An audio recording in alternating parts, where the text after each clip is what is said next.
Mutiara Hikmah Official, menyingkap hikmah di balik sunnah.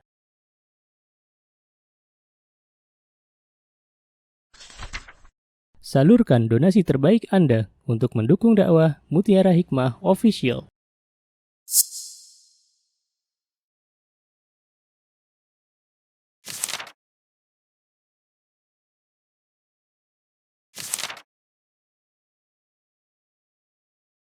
Mari kita ikut serta dalam pembebasan tanah wakaf untuk pembangunan Masjid Mutiara Hikmah. Bagi Anda yang ingin menyalurkan donasi, bisa melalui rekening Bank BSI di nomor rekening 2200220245 atas nama Masjid Mutiara Hikmah.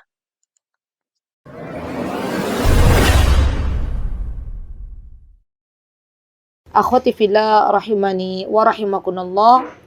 Insyaallah kita akan belajar kembali tentang sebuah kitab yang ditulis oleh Syekh Mustafa Al-Adawi dengan sebuah judul Tarbiyatul Abna.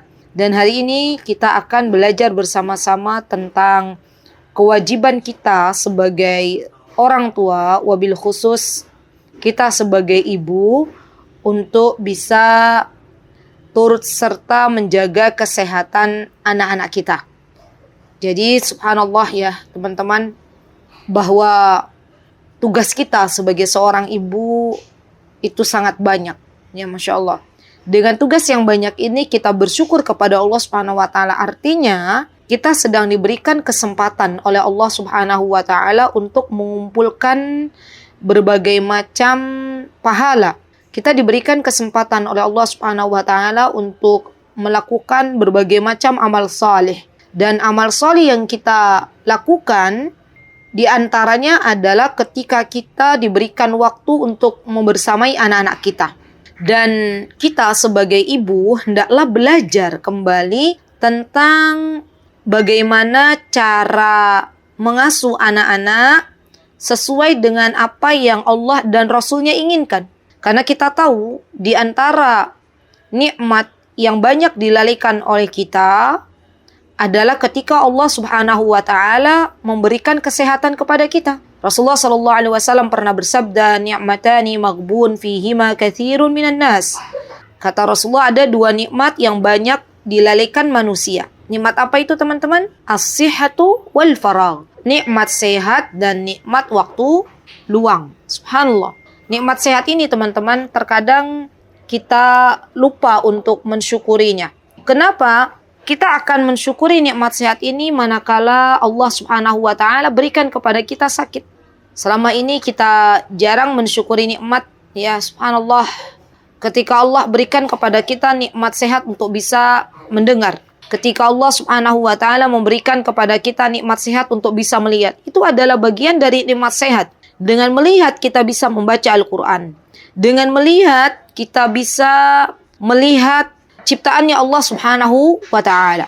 Begitu pula ketika Allah berikan kepada kita nikmat pendengaran. Ini juga nikmat sehat yang terkadang kita tidak menyadarinya.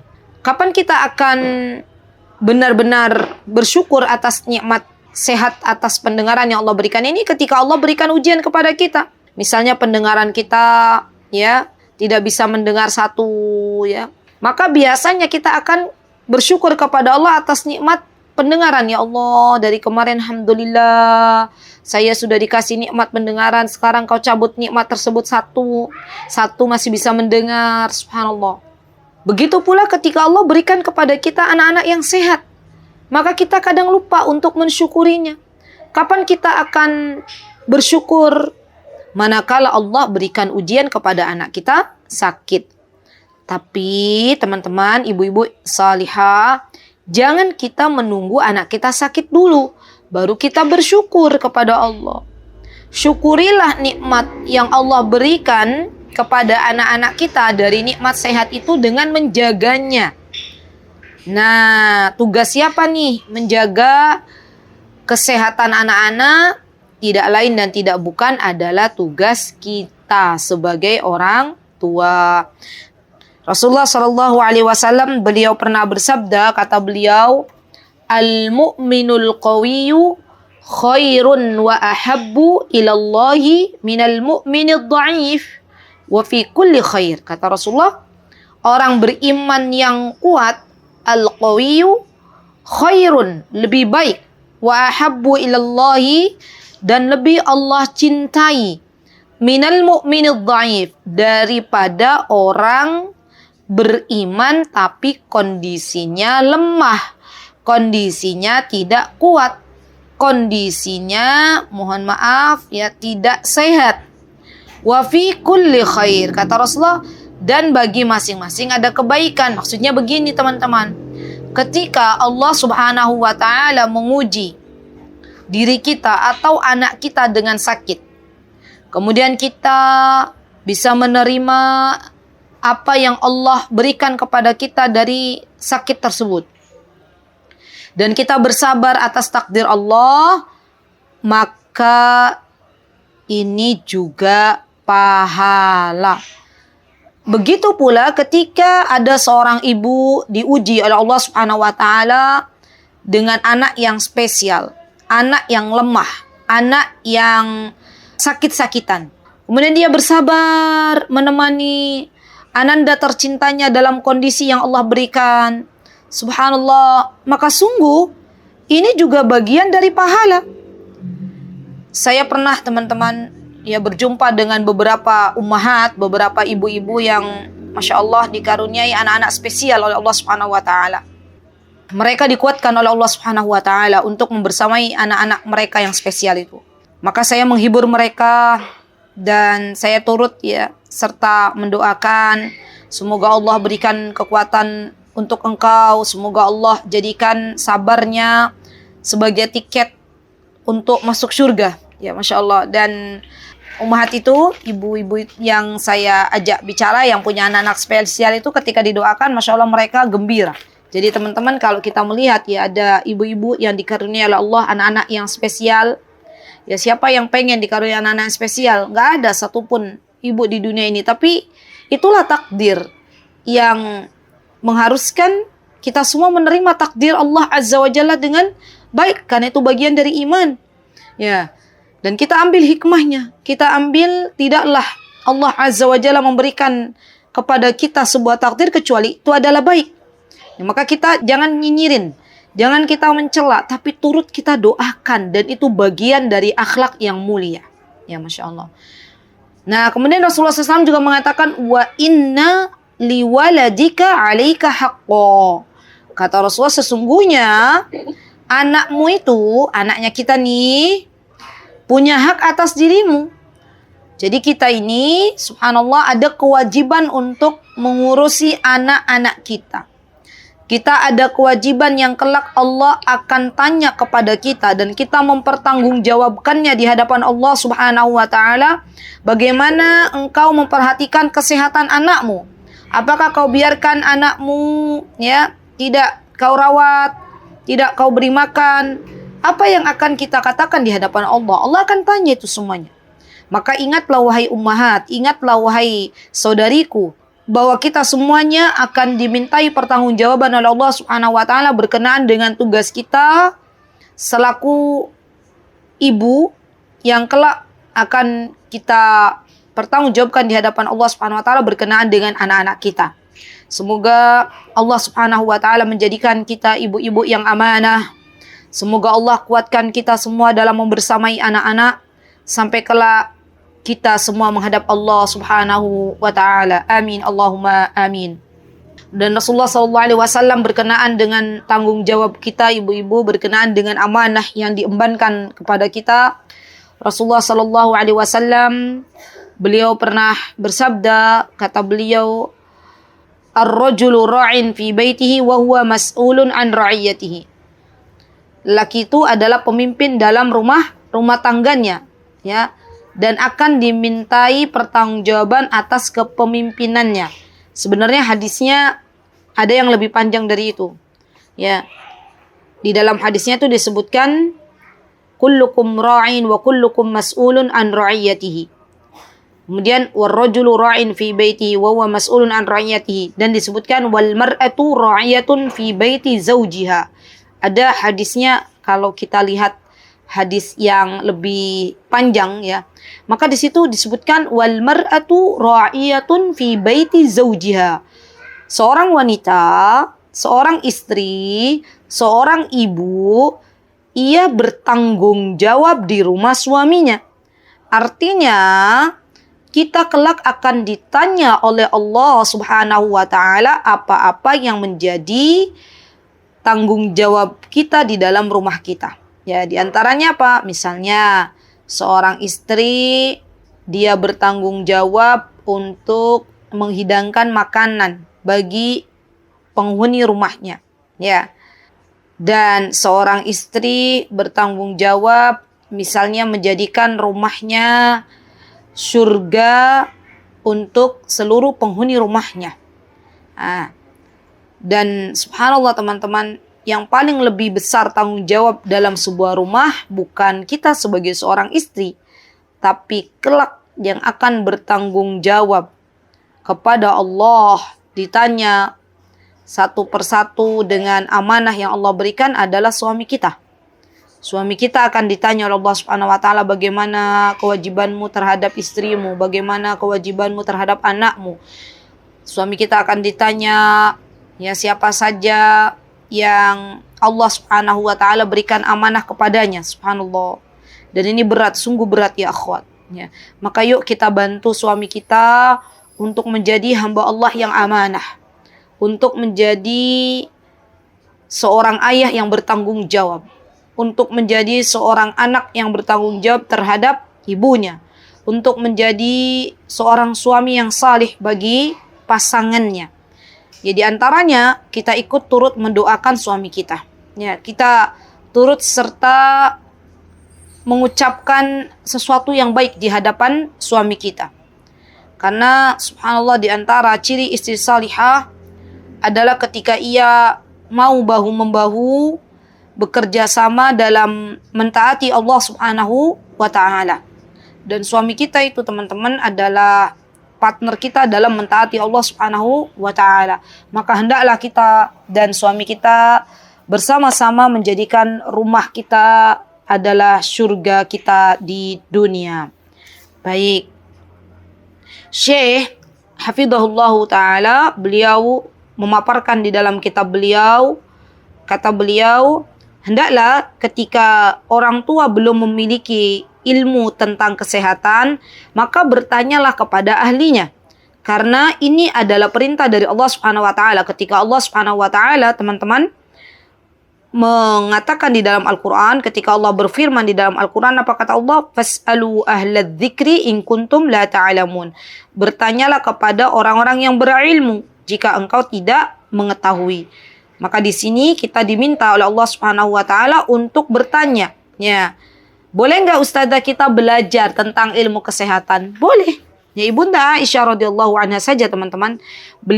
Beliau itu adalah seorang yang faqih, seorang yang pandai dalam ilmu agama. Sampai-sampai para sahabat ridwanullahi alaihim, mereka ketika tidak tahu dalam masalah agama, mereka bertanya kepada Ibunda Aisyah. Apakah hanya sebatas ilmu agama yang Allah titipkan kepada Ibunda Aisyah? Ternyata tidak. Ibunda Aisyah juga belajar tentang ilmu tib, ilmu yang berkaitan dengan kesehatan. Dan beliau menggabungkan antara ilmu kesehatan dan ilmu agama, subhanallah. Jadi kita sebagai seorang ibu juga boleh ya belajar tentang bagaimana cara merawat anak-anak, bagaimana cara merawat suami, bagaimana menghidangkan makanan yang bergizi, bagaimana mengolah makanan sehat, ya, bagaimana berolahraga. Itu adalah cara yang bisa kita tempuh, ya, kita belajar dan kita praktekkan di dalam rumah kita masing-masing. Baik. Dan Rasulullah SAW teman-teman, ya, beliau menganjurkan umatnya ketika Allah uji ya dengan sebuah penyakit, maka Rasulullah SAW menganjurkan umatnya untuk berobat. Ya, Rasulullah SAW beliau bersabda, tadawaw fa inna Allah azza wa jalla lam yada' da'an illa wada'a lahu dawa'an ghaira da'in wahidin al-haram. Kata Rasulullah, berobatlah ya, karena sesungguhnya Allah tidak menurunkan penyakit kecuali menurunkan pula obatnya. Jadi yakinlah teman-teman bahwa sesungguhnya Allah itu adalah zat yang maha baik. ketika Allah Subhanahu wa taala turunkan penyakit, ya, Allah uji hamba Allah dengan penyakit, maka pasti Allah juga akan turunkan obatnya.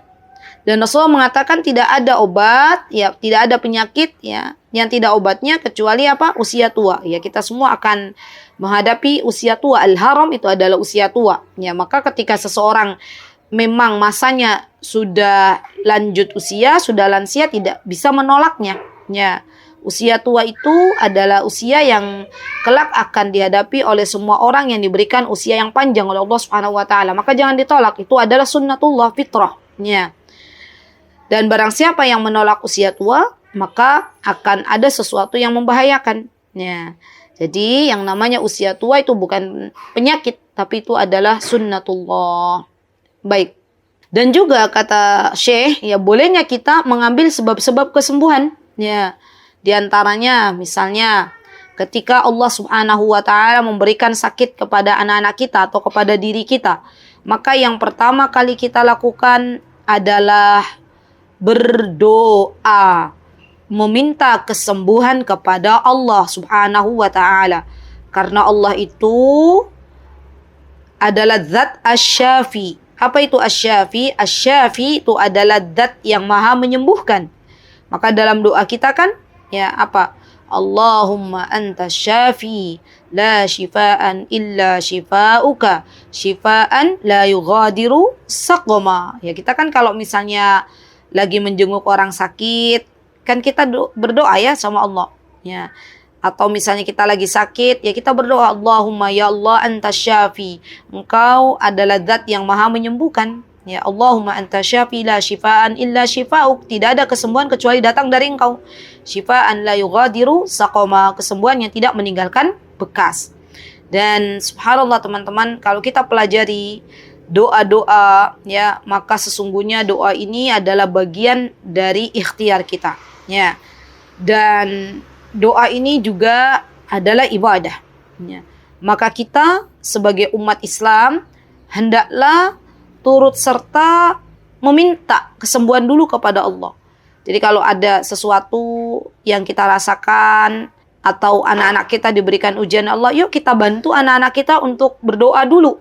Minta dulu sama Allah. Nah, sekarang berdoa dulu yuk sama Allah yuk. Minta kesembuhan yuk. Anak kita belum bisa doanya, kita bantu arahkan untuk berdoa dengan bahasa Indonesia, enggak apa-apa. Yuk kita berdoa ya. Ya Allah, sembuhkanlah aku. Aku pengen sembuh. Enggak apa-apa. Ya, coba deh teman-teman, kita mulai arahkan anak-anak kita. Kalau sedang diuji sakit, jangan kita langsung mengatakan, ayo nanti Umi atau Ibu antarkan ke dokter, gitu ya. Sebentar, itu boleh, sebab itu boleh dilakukan. Tapi yang pertama kali kita harus lakukan adalah kita arahkan anak kita untuk berdoa, minta sama Allah. Ya, sebagaimana Nabi Ibrahim alaihissalam, ya beliau pernah berkata, dan itu diabadikan di dalam Al-Quran oleh Allah Subhanahu wa taala. Apa kata Nabi Ibrahim? Wa idza maridtu fahuwa yashfin. Kata Nabi Ibrahim, bila aku sakit, maka Allah yang menyembuhkanku. Dan ini bagian dari ilmu tauhid yang kita harus sampaikan kepada anak-anak kita. Ini pondasi dasar, teman-teman. Jadi kalau anak kita diuji sakit, maka kita bantu anak kita untuk meminta kepada Allah Subhanahu wa taala agar disembuhkan penyakitnya. Jadi kita ini menjadi teladan terlebih dahulu untuk anak-anak kita. Misalnya kita lagi sakit, ya kita bicara ya di samping anak kita, Ummah mau berdoa sama Allah, minta kesembuhan. Ya, Masya Allah, anak kita akan mendengar dan tentunya anak kita akan meniru apa yang kita pernah ucapkan. Ya, jadi yang pertama kali adalah meminta kepada Allah. Kemudian beliau juga Syekh yang menuliskan atau menukilkan beberapa nasihat dari seorang dokter, ya, di mana beliau ya ada beberapa nasihat yang bagus. Di antaranya adalah beliau mengatakan bahwa kita sebagai orang tua, ya, berusaha untuk mengenalkan dan menjaga anak-anak kita dari berbagai macam penyakit. Jadi mengenalkan terlebih dahulu kalau ada penyakit ini dan ini dan ini, dikenalkan dulu. Misalnya ada penyakit batuk, ada penyakit flu, apa yang harus dilakukan ketika batuk, ya harus ditutup mulutnya. Ketika flu, misalnya jangan menuntut ilmu dulu, di dalam rumah dulu, dikuatkan dulu imunnya. Kita berikan makanan yang lebih sehat lagi, berikan vitamin, ya berikan buah-buahan. Nah itu kita ajarkan kepada anak-anak kita, subhanallah. Dan ini subhanallah teman-teman, bagian dari sesuatu yang dibutuhkan anak kita. Jadi ingat bahwa di antara kewajiban kita adalah mengajarkan kepada anak kita bagian dari ilmu-ilmu yang diperlukan oleh anak kita. Misalnya apa Ustazah? Misalnya tadi ya kita kenalkan, kalau sakit maka pertama kali minta dulu sama Allah untuk disembuhkan. Yang kedua, misalnya bersin ya nak, ya kalau bersin maka sebisa mungkin ditutup dengan siku atau dengan tangan. Kalau batuk juga begitu, ya ditutup. Kemudian kita kenalkan, ya misalnya teman-teman yang di rumah itu pakai pengobatan holistik, ya belum memakai pengobatan medis, maka kita kenalkan kalau batuk ini ada ramuannya. Misalnya jeruk nipis campur madu, atau kalau orang zaman dulu jeruk nipis campur kecap, padahal sebenarnya yang paling afdol itu madu. Ya, kenapa? Karena madu ini bagian dari obat yang disarankan oleh Allah Subhanahu wa taala. Jadi Allah itu zat yang maha baik, telah menyiapkan obat bagi hamba-hambanya. Dan di antara obat yang dipersiapkan oleh Allah Subhanahu wa taala untuk hambanya adalah madu. Ya. Allah sebutkan di dalam Al-Qur'an, ya. Allah ciptakan lebah untuk apa? Untuk diambil apanya? Madunya. Subhanallah, subhanallah. Dan ini bagian dari sesuatu yang harus kita yakini. Jangan kita umat Islam sudah dikasih tahu sama Allah kalau madu itu obat, tapi kita cari pengobatan yang lain. Ya, bahkan sekarang itu banyak ya umat Islam sendiri yang tidak percaya kepada pengobatan-pengobatan yang diarahkan di dalam agama kita. Ya. Dan ternyata yang banyak mengkonsumsi madu itu adalah orang-orang non-muslim. Ya. Ini terbalik-balik. Harusnya kita umat Islam, kita bangga dengan apa yang difirmankan oleh Allah Subhanahu wa taala di dalam Al-Qur'an. Maka subhanallah, ya, ketika Allah Subhanahu wa taala memberikan kepada kita solusi madu, maka berobatlah dengan madu. Yakinilah bahwa ini semuanya datang dari Allah Subhanahu wa taala, ya. Baik. Kemudian kita juga kenalkan kata Syekh, misalnya penyakit-penyakit dan gejalanya. Misalnya ada penyakit ginjal, ada penyakit qalb, itu penyakit hati, ya, ada penyakit yang menular, ada penyakit yang tidak menular, ya. Gejala-gejalanya apa saja, kita berikan itu semuanya, subhanallah. Dan bagi teman-teman yang punya anak, ya, yang sudah mendekati masa-masa untuk menikah, maka di antara yang bisa kita berikan adalah bagaimana mempersiapkan anak kita untuk menjadi seorang ibu. Ya. Kenapa? Karena banyak sekarang itu ibu yang sudah melahirkan anaknya belum siap, ya, belum siap untuk menjadi seorang ibu. Jadi teman-teman yang saya cintai karena Allah, maka wajib bagi kita khususnya seorang ibu atau calon ibu untuk belajar tentang kesehatan sebelum kita punya anak, ya. Jadi sebenarnya ya masalah ini tuh dipelajarinya untuk masalah kesehatan ini bukan setelah kita punya anak. Ya, masalah-masalah kesehatan ini yang berkaitan dengan masalah kesehatan ini kita pelajari jauh hari sebelum kita menjadi seorang ibu, ya. Agar apa? Agar kita tidak terkaget-kaget ketika nanti anaknya sakit demam, ya dikiranya demam itu penyakit, padahal demam itu bukan penyakit. Demam itu adalah reaksi, gimana? Reaksi dari tubuh kita, alarm, ya. Bagi kita yang tahu bahwa demam itu adalah reaksi dari tubuh, maka kita tidak perlu panik. Kita sebagai seorang ibu belajar untuk tenang.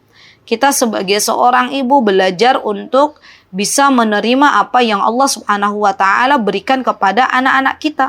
Ya, kita berikan terlebih dahulu apa-apa yang ada di sekitar kita. Ada madu, ya kita Coba madu itu dicampur dengan air, ada air zam-zam, kita berikan air zam-zam.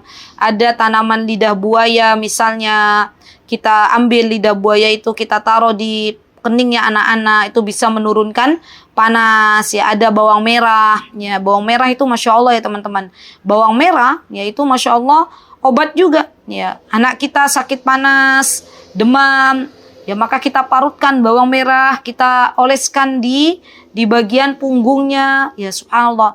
Dan biidznillah ta'ala biasanya demamnya akan turun. Ya, jadi subhanallah kita semuanya hendaklah memperhatikan apa-apa yang ada di sekitar kita dan kita pelajari itu manfaatnya apa ya. Karena subhanallah teman-teman, ketika Allah subhanahu wa ta'ala memberikan kepada kita ilmu, ya Masya Allah, alhamdulillah wa syukurillah, alhamdulillah wa syukurillah. Ilmu Allah itu luas ya. Ilmu itu Allah itu luas. Ya, ketika misalnya ada anak kita terluka tuh, ya, maka sebenarnya kita itu harus tahu gitu, sebelum kita memberikan macam-macam obat-obat kimia, kita tanam dulu ada daun namanya daun binahong, ya. Itu Masya Allah, hendaklah kita tuh punya tuh di dalam rumah kita atau di luar di kebun kita tanam binahong. Karena binahong itu Masya Allah ternyata banyak sekali manfaatnya. Anak kita jatuh, kita olesi dengan binahong. Insya Allah biidznillah ta'ala, ya lukanya akan rapat sendiri. Biidznillah, atas izin Allah. Ya, anak kita mau flu, kita oleskan daun binahong, ya. Maka insya Allah tidak jadi flu-nya, ya. Dan subhanallah ini semuanya adalah ilmu yang kita pelajari. Ya. Jadi mempelajari teman-teman cara mengatasi penyakit itu juga bagian dari sesuatu yang bermanfaat. Semua wasilah yang mengantarkan kepada amal sholih itu dihitung pahala oleh Allah Subhanahu wa taala.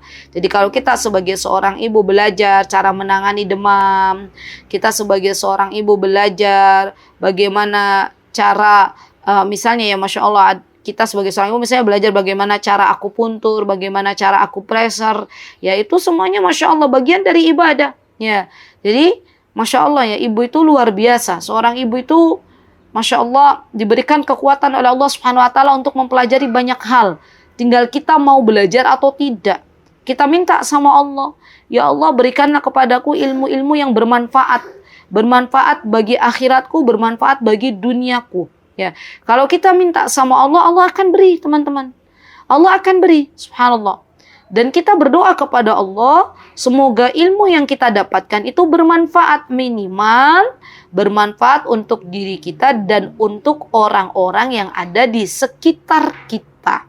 Ya. Oh iya, termasuk ya teman-teman dari penyakit itu, termasuk ini tambahan dari saya, tidak ada di bukunya Syekh. Sepertinya ini nanti teman-teman punya Syekh, ini tinggal ini saja. Terakhir itu bagian dari macam-macam tentang kesehatan ya. Dan ini nanti bisa dibaca sendiri ya teman-teman, karena ini panjang sekali ya. Ini bukan ranahnya saya ya, mengatasi mimisan ya, mengatasi misalnya ada bibir sumbing ya, pendengaran yang kurang. Ini bisul-bisul gitu ya. Ini insya Allah bukan bagian dari ranah saya ya. Yang jelas dalam Islam itu termasuk diantaranya teman-teman, kalau ada penyakit ya, ada di antara kita, di anggota badan kita atau anggota badan anak kita itu ada sesuatu yang sakit, maka kita ajarkan. Nah ini karena ranah saya ya, Rasulullah SAW memberikan nasihat ya, kalau ada sesuatu di badan itu terasa tidak enak ya, maka tempelkan tangan kita di badan yang terasa tidak enak itu, yang ada penyakit di dalamnya. Kemudian kita baca Bismillah 3 kali. Bismillahi, Bismillah, Bismillah, Bismillah, Bismillah, Bismillah 3 kali. Baru kemudian kita tambahkan, kalau itu untuk kita, maka kita baca A'udhu bi'izzatillahi wa qudratihi min syarri ma ajidu wa uhadhir. A'udhu bi'izzatillahi wa qudratihi min syarri ma ajidu wa uhadhir. 7 kali. Bilangan 3 kali, bilangan 7 kali, ini berdasarkan apa yang telah disabdakan oleh Rasulullah SAW. Jadi kalau ada zikir ya teman-teman, ada bilangannya, kita pastikan itu bilangannya berasal dari Rasulullah. Bukan mengada-ngada. Bukan pula dari selain Rasulullah. Ya kalau Rasulullah bilang bismillah saja cukup, kita bismillah, tidak usah ditambahkan ar-Rahmanir-Rahim. Ya, cukup bismillah, kita nurut sama Rasulullah. Kemudian kita ucapkan bismillah, a'udzu bi'izzatillahi wa qudratihi min syarri ma ajidu wa hadir. Atau kalau kita mau meruqyah anak-anak kita, maka sigonya diganti wa'idzuka bi'izzatillahi. Ya, itu juga sesuatu yang harus kita pelajari. Atau di antara yang bisa membantu anak-anak kita dalam proses penyembuhan, teman-teman, kalau anak-anak kita sakit, maka bisa diruqyah atau diarahkan untuk membaca surah Al-Fatihah. Ya, karena Imam Ibnul Qayyim rahimahullah ta'ala, beliau pernah ketika itu berada di kota Mekah, ya, dan kata beliau, saya merasakan sakit dan saya tidak menemukan obat di sekitarku, maka saya jadikan bacaan surah Al-Fatihahku sebagai obat. Ya, dan Allah yang telah memberitahukan kepada kita bahwa Al-Quran ini syifa. Ya, Al-Quran itu adalah syifa, obat. Maka kita boleh membaca surah Al-Fatihah dengan meminta kesembuhan kepada Allah Subhanahu wa ta'ala dengan niat meruqyah. Yang paling afdal, yang paling utama adalah meruqyah diri sendiri. Jadi kalau anak kita sudah bisa baca Al-Fatihah, maka hendaklah kita sebagai orang tua mengarahkan anak-anak untuk membaca surah Al-Fatihah. Dan kita ingatkan bahwa kamu sedang meruqyah dirimu sendiri ya nak ya. Ayo, kamu niat, kamu sedang meruqyah dirimu sendiri dan baca surah Al-Fatihah ini dengan tujuan meminta kesembuhan kepada Allah Subhanahu wa ta'ala. Ya. Kenapa harus ada diniatkan? Ya, karena sesuatu itu tergantung niatnya. Maka diniatkan. Ya Allah, saya baca surah Al-Fatihah ini agar engkau menyembuhkan penyakitku. Itu solusi yang diberikan di dalam Islam untuk mengatasi berbagai macam penyakit. Juga ada teman-teman, di antara solusi yang diberikan oleh Islam untuk mengatasi penyakit ya adalah bersedekah. Sedekah ini penting banget ya teman-teman. Karena Rasulullah SAW beliau pernah bersabda, apa kata beliau? Beliau mengatakan bahwa obatilah penyakitmu dengan sedekah. Tadawu bis sadaqah. Ya, berobatlah dengan sedekah. Maksudnya adalah ketika Allah Azza wa Jalla menguji kita dengan penyakit atau Allah titipkan penyakit kepada anak-anak kita, maka kita arahkan anak-anak kita, ya, kita arahkan untuk bersedekah. Ya, kalau anak kita belum paham, tidak apa-apa. Kita yang bersedekah dengan niat meminta kepada Allah agar Allah menyembuhkan anak kita. Itu juga boleh. Ya. Jadi subhanallah teman-teman, ini sesuatu yang banyak kita lupakan. Ya. Asbab-asbab atau sebab-sebab yang telah difirmankan oleh Allah Subhanahu wa taala dan diajarkan oleh Nabi kita Muhammad SAW ini banyak yang kita lupakan.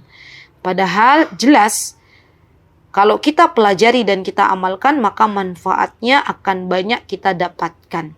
Jadi kita sebagai seorang muslimah ya belajar lagi bagaimana Rasulullah SAW mengobati berbagai macam penyakit, caranya seperti apa, kita praktekkan. Ya. Dan juga nggak kalah keren, Rasulullah itu mengajarkan kepada kita ya untuk menjaga kesehatan ini atau untuk mengobati sebuah penyakit, kata beliau ya digunakanlah habbatus sauda atau jintan hitam. Karena habbatus sauda itu bagian dari obatnya. Rasulullah mengatakan bahwa habbatus sauda ini daun min kulli da illa sam. Ya. Bahwa habbatus sauda atau jintan hitam ini adalah obat dari segala penyakit kecuali kematian.